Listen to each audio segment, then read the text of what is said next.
There is no such a thing as free buses, so are they misleading us? Or is it just me? Look, I live in New York City, more specifically in Queens, New York, which is literally 5 miles from the city. And I tell you what, if Zohran Mamdani will be elected the next mayor of this city, this will be the very first time for me and my family to consider actually leaving the state. Yes, even though I live here for over 33 years, and here is a couple of main reasons why. Actually, now that I think about it, there is many reasons for it, but let's just start from the basics. Well, technically New York City is relatively safe, I guess, but there is still a lot of crime around, especially in public transportation like trains and etc. And what Zohran Mamdani wants to do is basically to defund the police or decrease police spending overall. So is this gonna make the community safer in New York? You guessed it, probably not. Crime rates will probably increase, and even right now, a lot of committed crimes, especially the lower tier crimes, go actually unpunished. And yes, police arrest the suspects committing these crimes, but then the liberal prosecutors let these criminals go to the street free, like nothing ever happened.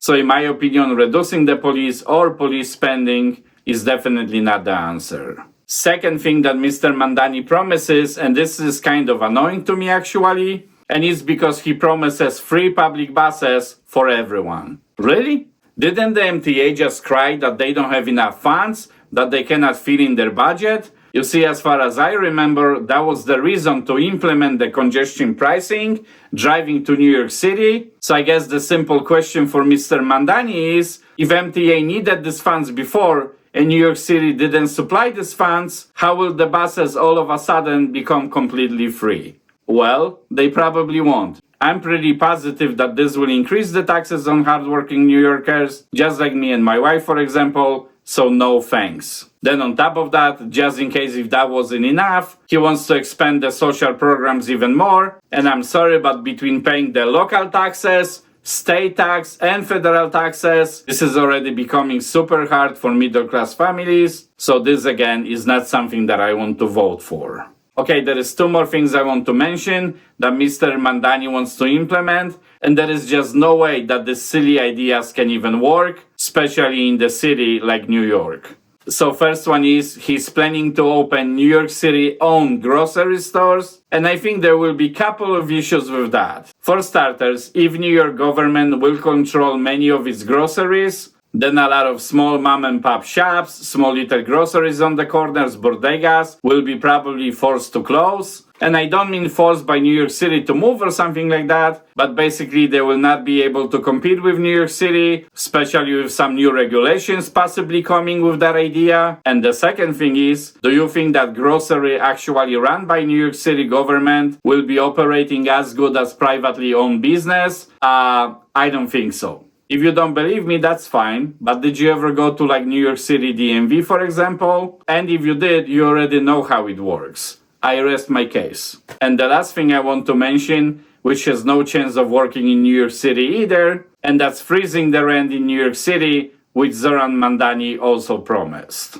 Now I understand that on the paper at least, it sounds nice, right? Oh, I'm not gonna have to pay more rent. And if I decide to switch to new apartment 2, 3, 4 years from now, at least I know that that owner of the apartment, aka the landlord, will not be able to increase any price. But you see, this is exactly where the problem is. So now, for example, the landlords can increase the prices of the rental, and that's even if you live in the same apartment for extended period of time. Basically, if your 2-year lease, for example, for the apartment is gonna expire, the landlord can slightly increase the rent, of course, if he makes some repairs and etc. So he or she still has to do it within certain guidelines. However, this little extra money coming in allows the landlord to fix the apartment, and not even to mention the regular maintenance of the apartment, which the price is consistently increasing as well, like increasing costs for electricity, for example, gas utilities, water, and etc. Now, if these house owners, aka the landlords, won't be able to increase the price at all, then at some point they might figure, you know what,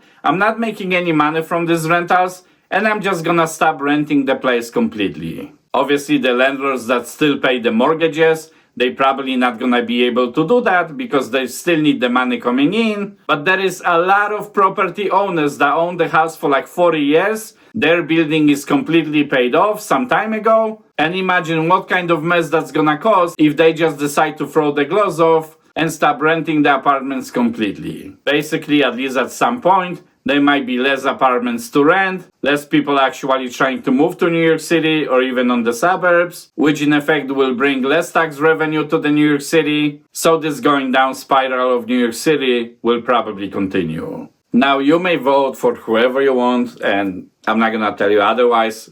That's not the point of the video. But personally, for me and my family, paying higher taxes while the government wants to waste even more of our money is definitely not something I'm gonna vote for, especially if that will also reduce our safety in our local communities. So thank you, but no thanks. Alright, I appreciate you watching to the end of this video. You might wanna check this video next, and I'll catch you in the next video. Cheers.